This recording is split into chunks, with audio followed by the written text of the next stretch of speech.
Hey everyone, welcome back. Today, we're diving into something super practical. How to view your credit card statement online in 2025.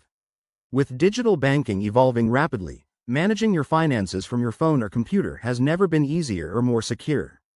Whether you're tracking expenses, checking for errors, or monitoring for fraud, accessing your statement online is a must-know skill. Let's jump right in. First things first, you'll need to start by logging into your credit card account. Most major banks and issuers like Chase, American Express, or Bank of America have user-friendly apps or websites.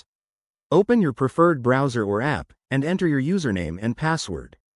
If you haven't set up online access yet, head to your bank's website and follow the registration prompts. It's usually straightforward and only takes a few minutes. Once you're logged in, navigate to the Statements, or Account Summary section. This is typically found in the main dashboard or under a menu labeled Documents or Activity. In 2025, many platforms use AI-driven interfaces, so you might see personalized recommendations or quick links to your latest statements. Select the statement period you're interested in. Options often include monthly, quarterly, or even custom date ranges. Now, here's where it gets exciting. You can view your statement directly on screen or download it as a PDF for safekeeping.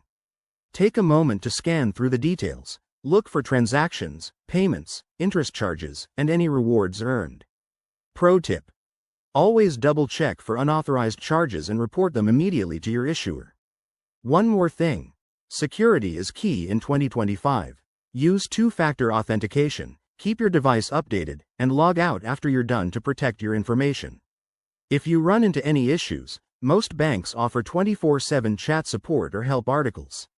There you have it. Viewing your credit card statement online is quick, convenient, and empowers you to manage your money like a pro.